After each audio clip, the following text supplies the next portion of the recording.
You want to go with we? I think we sounds better actually, but Let's do there's two we of us first. sitting here. Yeah, let's okay. do we. All right. Donny Dewberry, training supervisor. Kris Burns, training specialist. My responsibilities are to ensure we have the right tools in hand to be able to teach our apprentices, whether it's annual compliance training or hands-on training, to make sure we're teaching our guys the right way to go out there and perform safely and use the tools in hand. To make sure that when an individual leaves our class that they understand what we have just taught them. Each individual learns in a different way. Everybody should leave with the same knowledge that we're trying to get across to them. So we have a lot of students come through, employees from all different classifications, all different backgrounds, speak different languages. So we need to ensure that we have been able to answer the why to each and every one of them. So when they go out in the field, they can take those tools, that knowledge, what they just gained from the training, be able to apply it and stay safety successful out there, but also share that information with an upper class apprentice that's never been through in a program, or someone new to the job, start showing them how to be able to use that tool and the knowledge they gained through our training to ensure we're all out there working safely.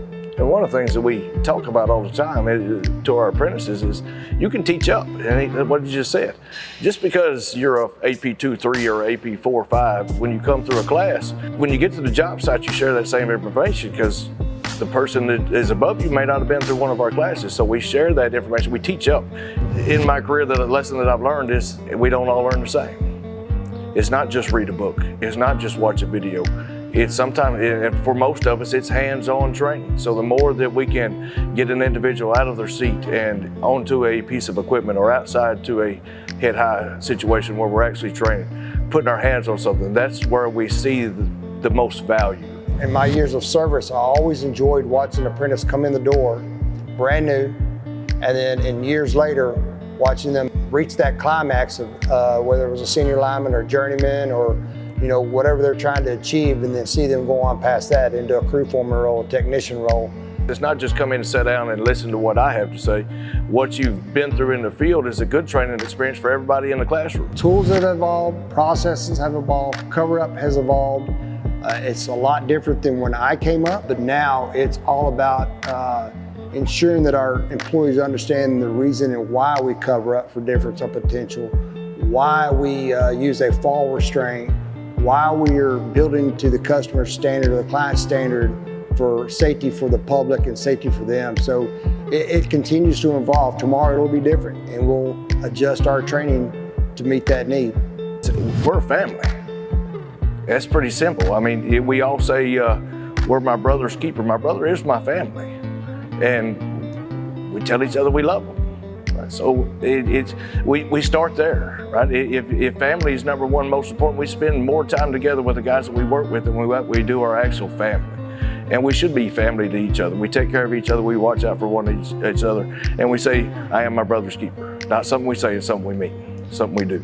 If someone does not go home the way they showed up that morning, we're all affected. We're all affected, and somewhere we missed the boat. Yep. Now we gotta go find out why, and now we start training to that component to make sure it doesn't happen again. This job can become dangerous.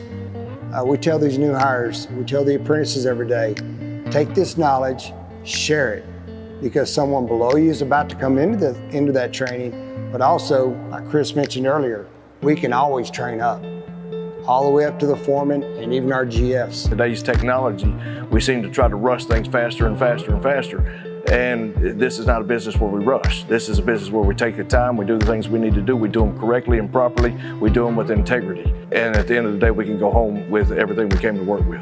I tell you what, when we have apprentices or new hires that come through weeks, months, maybe 8 months later, and they get to come through the training class, or I get to sit down with them during their performance reviews, but for them to look you in the eye and say thank you. Yep. We hear it every week in apprenticeship. Ask them, what else can we do? But when they get up and walk out, they shake our hand, they say, thank you, I've learned a lot this week. I think for all of us, that means a whole heck of a lot, because we're doing what we've been asked to do. I'm saving somebody's life. I may never see it, but I'm saving somebody's life. What it takes to be a lineman is willing to be open to learn. Not everyone comes in and knows everything. So you've got to be willing to listen.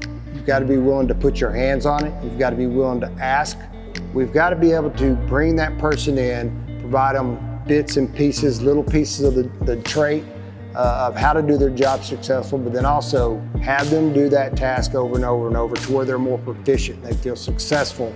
And then also, no matter what step of progression they're in, we've got to make sure they have a clear understanding of what is out there in front of them and how to handle that position, providing the tools they need that when they have that sitting there in front of them, they can hook it up, make it up, fix it up, correct it, and not put themselves in harm's way. Yeah. Hard work and integrity. Hard work and integrity. There'll be a lot of it. We may not be medical first responders, but when the power goes out, we're going to show up. It doesn't matter if it's rain, sleet, snow, we're going to be there. We're going to do what's needed to get the lights back on. This job isn't for everybody. There's not a lineman that I've ever talked to that going down the road is not going to say, I built that. I built that. They're out there every day and they do what they have to do to make a living for their family, and we appreciate what they do. Every one of us, when we go home and flip the lights on, we appreciate that lineman. I am Donny Dewberry. And I am Kris Burns, and we are the Power of Prime Morse.